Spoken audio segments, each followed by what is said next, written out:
آج کا جو ہمارا پیپر ہے وہ پیپر نمبر 3 ہے۔ آج تھرڈ ڈے ہے ایم پی ٹی کے اس ٹیسٹ سیشن کا۔ سو آج ہم پیپر نمبر 3 کے بارے میں ڈسکشن کرتے ہیں۔ سب سے پہلا کویشچن ہے کہ real name of Abu Jahl was, کہ ابو جہل کا جو اصل نام تھا وہ کیا تھا۔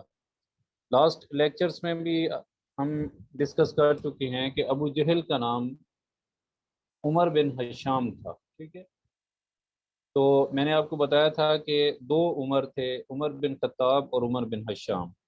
یہ دونوں ایک طرح کی پر اثر شخصیات تھی، ان کا انفلوئنس بہت زیادہ تھا وہاں پہ، مکہ کی جو اسٹیٹ تھی وہاں پر۔ مکہ کی اسٹیٹ میں اس لیے کہہ رہا ہوں کہ مکہ کی اسٹیٹ جو ہے وہ سٹی اسٹیٹ تھی، جیسے یونان میں سٹی اسٹیٹس تھیں، ایتھنس اور اسپارٹا، اس طرح کی وہ بھی ایک سٹی اسٹیٹ تھی جس کا اپنا ایک ایڈمنسٹریشن سسٹم تھا، اور اس میں 10 کلینس تھے، ہر کلین کی اپنی ذمہ داری تھی۔ اگر یہ کویشچن آ جائے کہ قریش کے کتنے کلینس تھے تو وہ 10 کلینس تھے، جیسے جیسے بنو امیہ ہے، بنو ہاشم ہے، بنو مخزوم ہے، بنو تیم ہے، بنو ادی، اس طرح کے جو ہے وہ ان کے کلینس تھے۔ تو اگر کلینس کے حوالے سے پوچھ لیں کہ قریش کے کتنے تھے تو وہ بھی آپ بتا سکتے ہیں کہ جی اس وقت 10 کلینس تھے، اور وہ ایک طرح کا جیسے آج کی ایک کیبنٹ ہے جس میں ہر وزیر کے پاس ایک وزارت ہوتی ہے، تو ہر قبیلے کے پاس ایک طرح کی وزارت تھی۔ اور جو بنو ہاشم تھے ان کے پاس جو ہے وہ سکایا کی وزارت تھی۔ سکایا کا مطلب حاجیوں کو پانی پلانا یا کھانا کھلانا، سکایا، تو یہ ان کے پاس یہ ذمہ داری تھی سکایا کی۔ اسی طرح سٹی اسٹیٹ کا جو بانی ہے وہ قصی بن کلاب تھا، ٹھیک ہے، قاف صاد یا یعنی چھوٹی یہ، اور بن کلاب کاف کتاب والا اور لام الف بے، قصی بن کلاب۔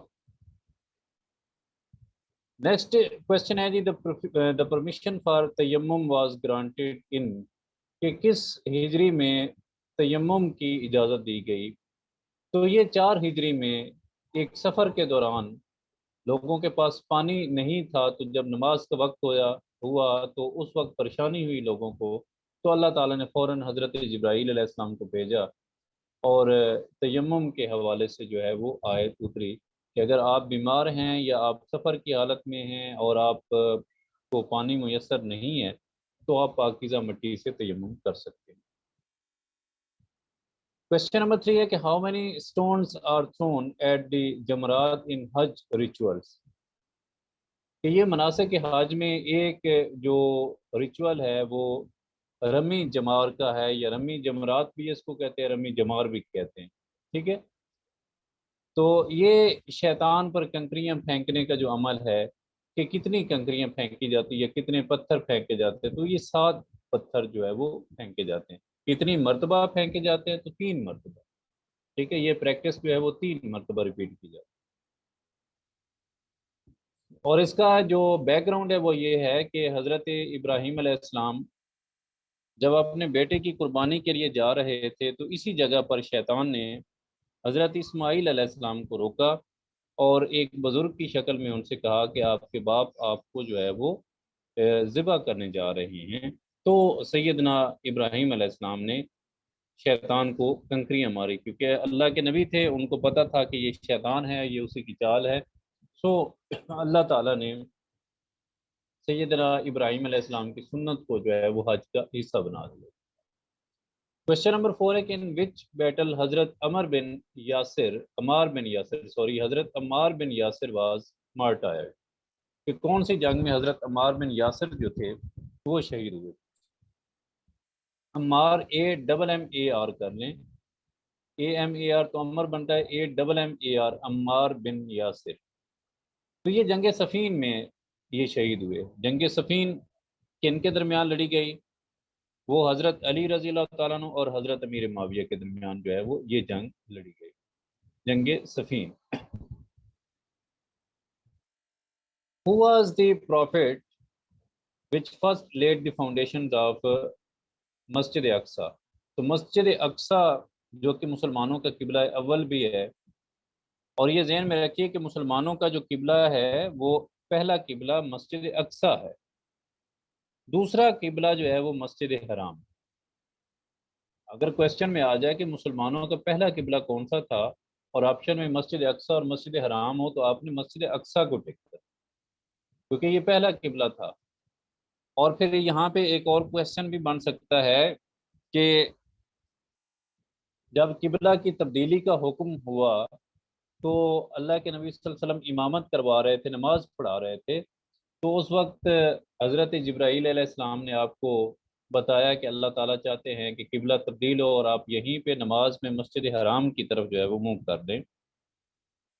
تو وہ جس مسجد میں اللہ کے نبی صلی اللہ علیہ وسلم نماز پڑھ رہے تھے، اس مسجد کو ذو قبلتین کہا جاتا ہے۔ ذو قبلتین، دو قبلوں والی مسجد، ذو قبلتین۔ تو یہ بھی آپ اس میں ایڈ کر لیں تاکہ اگر اس حوالے سے بھی پوچھا جائے تو آپ بتا سکیں۔ تو اس کا آنسر جو ہے وہ حضرت ابراہیم علیہ السلام ہے۔ مسجد اقصی کی جو بنیادیں رکھنے والے تھے وہ حضرت ابراہیم علیہ السلام تھے، پھر بعد میں حضرت داؤد یا حضرت سلیمان علیہ السلام اسی کے آگے جو ہے وہ اس کی رینوویشن انہوں نے کی، لیکن بنیادی طور پر جو سب سے پہلی جو فاؤنڈیشن تھی وہ حضرت ابراہیم علیہ السلام تھے۔ اسی طرح سر مسجد حرام جو ہے ان کی بنیاد بھی حضرت ابراہیم علیہ السلام اور حضرت اسماعیل علیہ السلام نے رکھی۔ Who firstly arranged and wrote the Quran on paper book؟ کہ کتابی صورت میں، سر جی جی یہ جو دو قبلے ہیں وہ مسجد کدھر ہے سر؟ جی مسجد ذو قبلتین۔ مطلب کرنٹ سٹی آج کل کون سا ہے سر؟ جی بیٹے کیا کہہ رہے ہیں؟ اس کا کرنٹ سٹی آج بیٹے اسرائیلی ہے۔ مدینہ میں مسجد ذو قبلتین، اچھا مدینہ، صحیح ہے سر۔ ہاں مسجد ذو قبلتین۔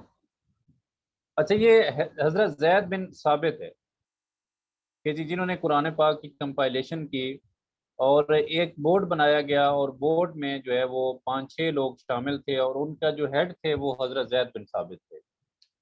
تو اس کمیٹی کے چونکہ ہیڈ حضرت زید بن ثابت تھے، سو اس لیے جو ہے وہ قرآن پاک کی جو کمپائلیشن ہے اس کا کریڈٹ ان کو جاتا ہے، حضرت زید بن ثابت کو۔ اور یہ ایک سٹینڈرڈ نسخہ تیار کیا گیا، اور پھر بعد میں حضرت ابو بکر رضی اللہ تعالیٰ عنہ کے پاس یہ نسخہ رہا، پھر حضرت عمر رضی اللہ تعالیٰ عنہ کے پاس رہا، پھر حضرت حفصہ کے پاس رہا، پھر حضرت حفصہ کے بعد حضرت عثمان رضی اللہ تعالیٰ عنہ نے اس نسخے کو، سٹینڈرڈ نسخے کو آگے فردر ملٹیپلائی کر کے اس کی کاپیز تیار کروا کے تو ہر بڑے سٹی میں اس کو رکھوایا گیا، اور ہدایت کی کہ آگے اس کی مزید کاپیز تیار کی جائیں۔ تو واقعہ کچھ یوں ہوا کہ جنگ یمامہ میں بہت سے حفاظ کرام شہید ہوئے۔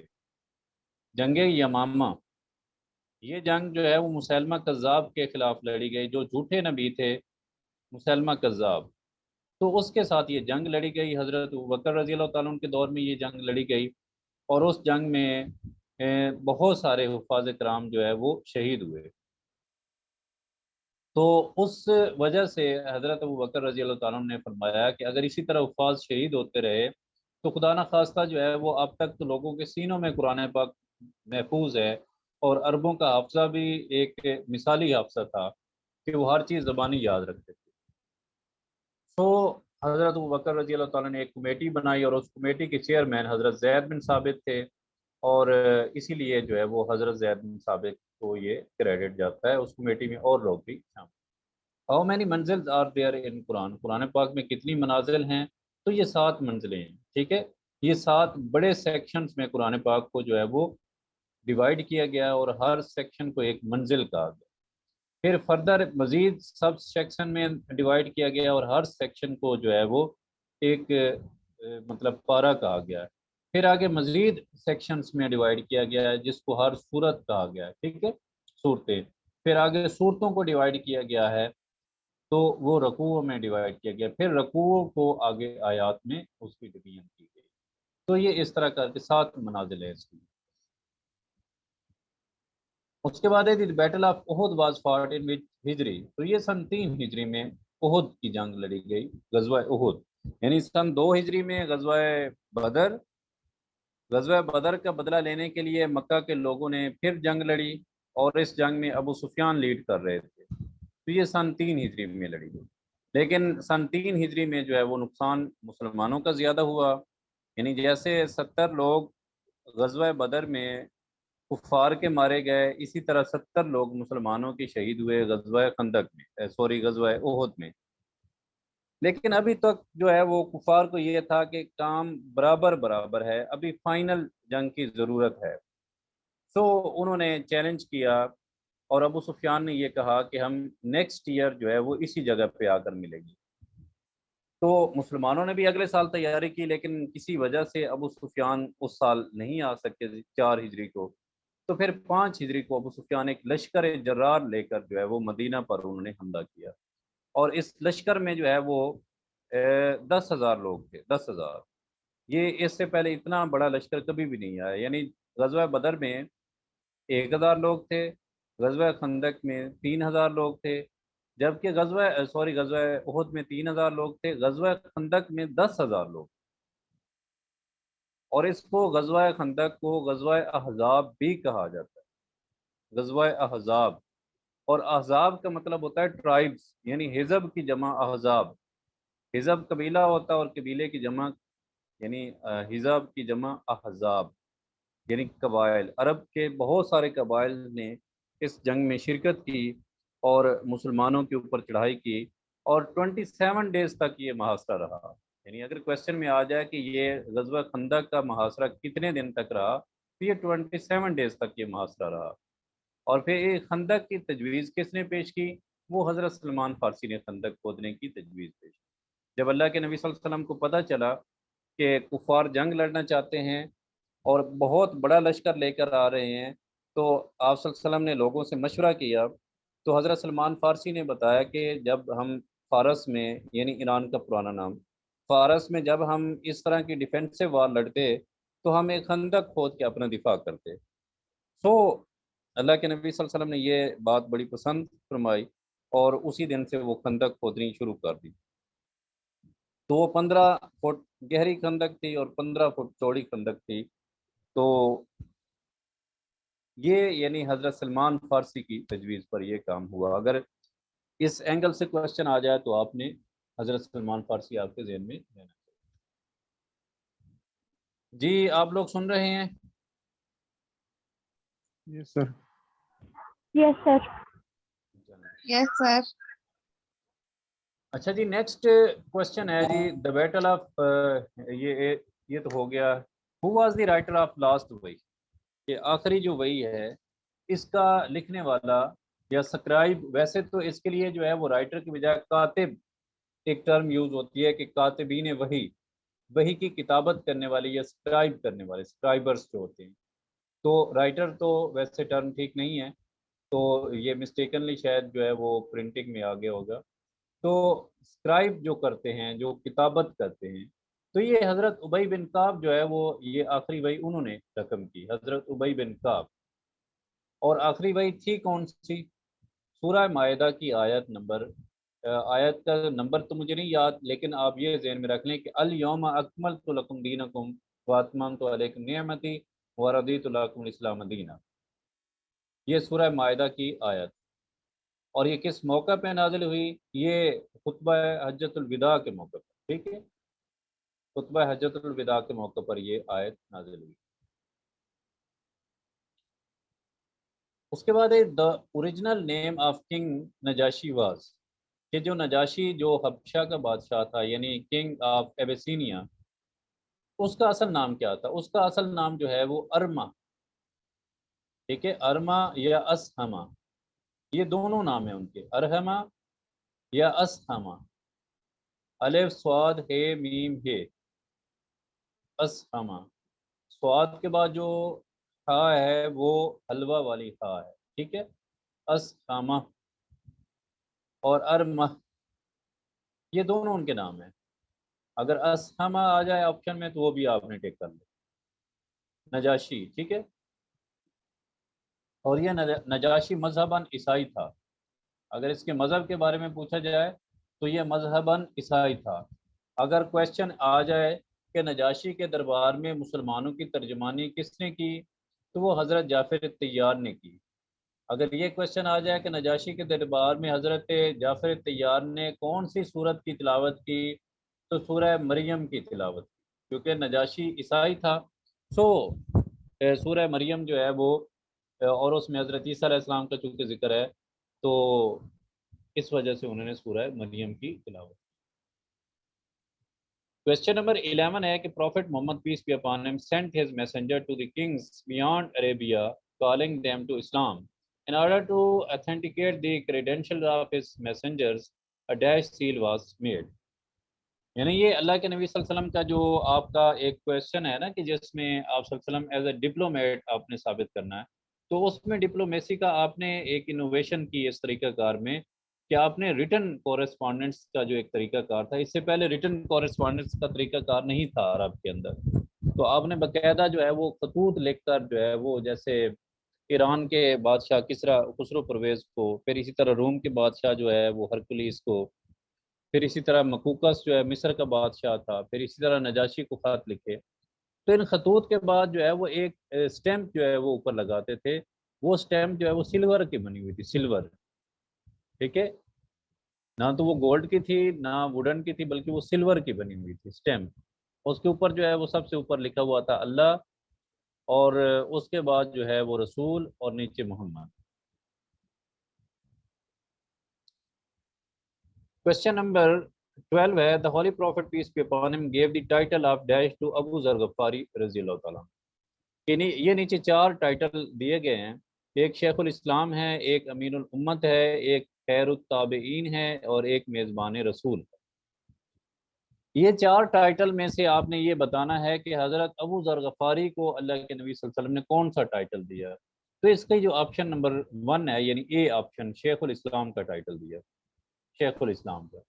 لیکن یہاں پہ ہم 4 ایم سی کیوز بنائیں گے، اسی کے 4 ایم سی کیوز بنائیں گے، کیونکہ آپشن میں جو 4 چیزیں ہیں ہم فردر ان کو بھی ڈسکس کر لیتے ہیں تاکہ یہ آپ کے ملٹی پلائی ہو جائیں، یعنی 20 کے بجائے یہ 50 تک، یہ 50 یا 60 تک یہ پہنچ جائے. تو یہ آپ نوٹ کر لیں کہ جو حضرت ابو ذر غفاری کو ٹائٹل ملا وہ تو شیخ الاسلام کا تھا. اس کے بعد یہ جو امین الامت کا خطاب تھا یہ حضرت ابو عبیدہ بن جراح کو دیا گیا، امین الامت کا خطاب، ٹھیک ہے، حضرت ابو عبیدہ بن جراح. پھر خیر التابعین کا خطاب جو ہے وہ حضرت اویس کرنی رضی اللہ تعالیٰ کو دیا گیا، خیر التابعین کا حضرت اویس کرنی کو. اور میزبان رسول کا خطاب یہ تو آپ جانتے ہیں کہ ابو ایوب انصاری کو، کیونکہ سب سے پہلے اللہ کے نبی صلی اللہ علیہ وسلم کی جو اونٹنی تھی وہ ابو ایوب انصاری کے گھر میں ہی آپ نے فرمایا کہ جس کے گھر میں، کیونکہ ہر شخص کی یہ کوشش تھی کہ میزبانی کے شرف اسے حاصل ہو، تو اللہ کے نبی صلی اللہ علیہ وسلم نے فرمایا کہ میری اونٹنی یہ فیصلہ کرے گی، یہ جس کے گھر میں جا کے بیٹھ جائے کہ میں اسی کا مہمان ہوں گا. تو وہ حضرت ابو ایوب انصاری کے گھر میں بیٹھ گئی اور اس لیے ان کو میزبان رسول کہا جاتا ہے. یہ 4 کمپلیٹ ہو گئے. اس کے بعد ہے question number 13 which of the following the Holy Quran considers as an unpardonable sin. کہ جو ناقابل معافی جرم ہے، ناقابل معافی گناہ ہے، وہ شرک ہے. یعنی شرک کے علاوہ اللہ تعالیٰ نے فرمایا کہ جتنے بھی تمہارے پیج گناہ چینج کر لیں سر، وہ معاف کیے جائیں گے، لیکن ان الشرک لظلم عظیم. اللہ تعالیٰ نے قرآن پاک میں فرمایا ہے کہ ان الشرک لظلم عظیم، کہ جو شرک ہے وہ سب سے بڑا ظلم. شرک کے علاوہ باقی سارے گناہ معاف ہو جائیں گے، لیکن شرک کا مطلب یہ ہے کہ اس کائنات کا جو خالق و مالک ہے وہ صرف اللہ ہے، اور انسان جب اس کے ساتھ کسی اور کو بھی شریک بناتا ہے تو پھر اللہ کو بڑا غصہ آتا ہے. اللہ فرماتے ہیں کہ یہ پوری کائنات میں نے تخلیق کی، تمہیں میں نے تخلیق کیا، زمین سے رزق تمہارا میں دے رہا ہوں. اللہ تعالیٰ قرآن پاک میں فرماتے ہیں کہ اگر زمین سے تمہارا رزق بند کر دیا جائے تو کون ہے جو تمہارا رزق جو ہے وہ زمین سے نکالے گا. اللہ تعالیٰ فرماتے ہیں کہ اگر آسمان سے پانی نازل کرنا بند کر دیا جائے تو کون پانی تمہیں دے گا. اللہ تعالیٰ فرماتے ہیں کہ اگر ہم پانی کو خاری کر دیں تو کون میٹھا پانی تمہیں دے گا. تو یہ اللہ کی نشانی ہے. اللہ تعالیٰ اپنی جو وحدانیت ہے اس کے لیے یہ مثالیں پیش کرتے ہیں، آیات نشانیاں بتاتے ہیں تاکہ لوگ اس بات کو سمجھ جائیں. ہاؤ مینی آیتس آر ان سورہ حجرات؟ سورہ حجرات میں 18 آیتیں ہیں. یہ سمپل کویسچن ہے، آپ نے صرف نمبر بتانا ہے. 18 آیتیں ہیں سورہ حجرات میں. سر پیج چینج کر دیں. ایک سیکنڈ جی بیٹے، آپ میں سے کوئی بات کر رہا تھا؟ پیج ٹرن کر دیں سر، نیکسٹ پیج. نیکسٹ پیج کر دیں سر. اچھا اچھا اچھا ٹھیک ہو گیا.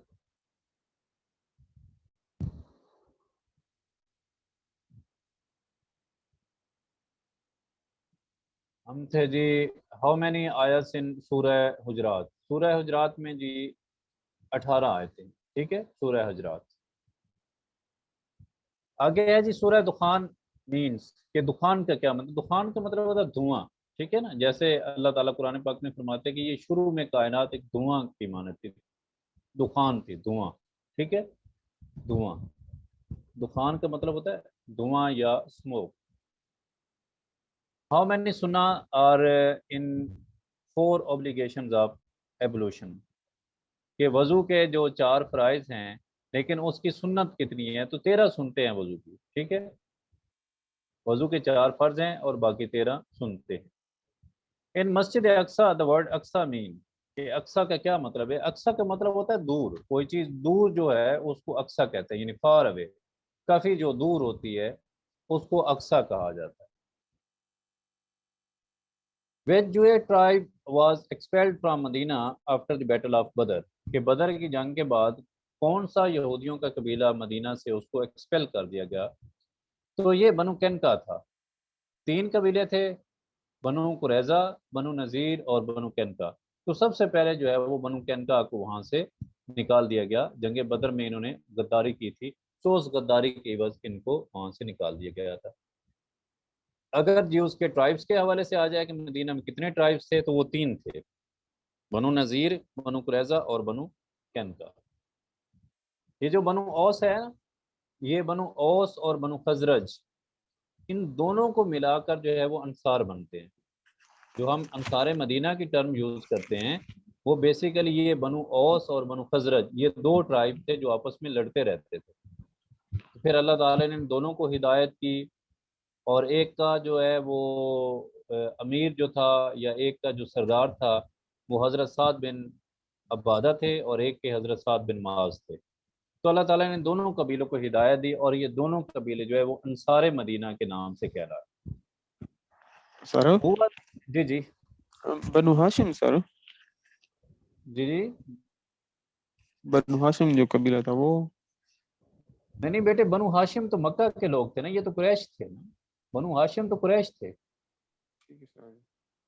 ٹھیک ہے، یہ ہم مدینہ کے یہ قبیلے ہیں بنو اوس اور بنو خزرج.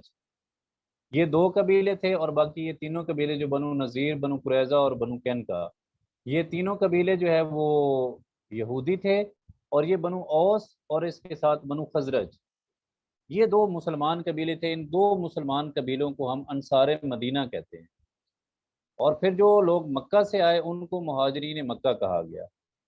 اور اللہ کے نبی صلی اللہ علیہ وسلم نے جو رشتہ مواخات یا برادرہڈ کا رشتہ قائم کروایا وہ انہی بنو اوس اور مہاجرین مکہ کے درمیان، یعنی ایک انصار مدینہ میں سے ایک شخص اور ایک مکہ میں سے مہاجر، ان دونوں کو آپس میں بھائی بھائی بنایا. تو بنو ہاشم جو تھے وہ قریش مکہ کا ایک کلین تھا. جیسے میں نے آلریڈی آپ کو بتایا ہے کہ قریش ایک قبیلہ تھا، ٹرائب تھا، اور اس کے آگے 10 کلین تھے، جیسے بنو امیہ ہے، بنو ہاشم ہے، بنو مخزوم ہے، بنو تیم ہے، بنو عدی ہے. یہ سارے اس کے جو ہے وہ ٹرائبس تھے، سوری کلینس تھے. جی کلیئر ہے بیٹے؟ شکریہ سر. ہاں، بنو ہاشم کا جو قبیلہ تھا نا، اللہ کے نبی صلی اللہ علیہ وسلم کا تعلق بنو ہاشم سے تھا. ٹھیک ہے، اور جو ابو سفیان تھا جو آپ صلی اللہ علیہ وسلم کا سخت دشمن بن گیا، تو وہ بنو امیہ سے ان کا تعلق تھا، ابو سفیان کا. ویسے جو ہے وہ بنو امیہ اور بنو ہاشم، یہ جو امیہ تھے یہ ہاشم کے بھتیجے تھے. ٹھیک ہے، تو آگے ان کا قبیلہ جو ہے وہ بنو امیہ کہلا ہے.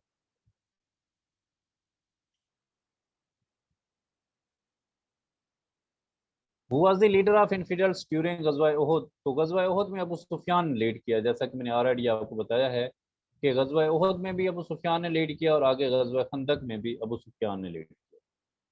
Name of surah of Holy Quran which mentions the rights of the parents. تو جس صورت میں والدین کے حقوق کی بات کی گئی وہ سورہ لقمان. ٹھیک ہے، سورہ لقمان، وَوَصَّيْنَا الْإِنسَانَ بِوَالِدَيْهِ حَمَلَتْهُ أُمُّهُ وَهْنًا عَلَىٰ وَهْنٍ وَفِصَالُهُ. تو یہ ساری آیات جو ہے پھر اسی طرح جو ہے وہ حضرت لقمان علیہ السلام نے اپنے بیٹے کو بھی کچھ نصیحتیں کی. تو جتنے بھی والدین سے ریلیونٹ جتنے بھی رائٹس کی بات کی گئی تو وہ اس میں سورہ لقمان میں اللہ تعالیٰ نے اس میں وضاحت کے ساتھ بیان فرمایا. تو اس طرح آپ کے یہ 20 کویسچنس جو ہے ہو گئے. اگر آپ کو کوئی سوال ہے تو آپ پوچھ سکتے ہیں, نہیں تو ہم اس کو ختم کرتے ہیں. کل انشاءاللہ آپ سے ملاقات.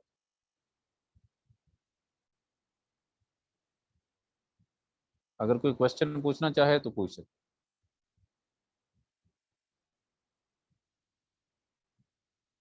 چلیں جی, اوکے, تھینک یو سو مچ, اللہ حافظ.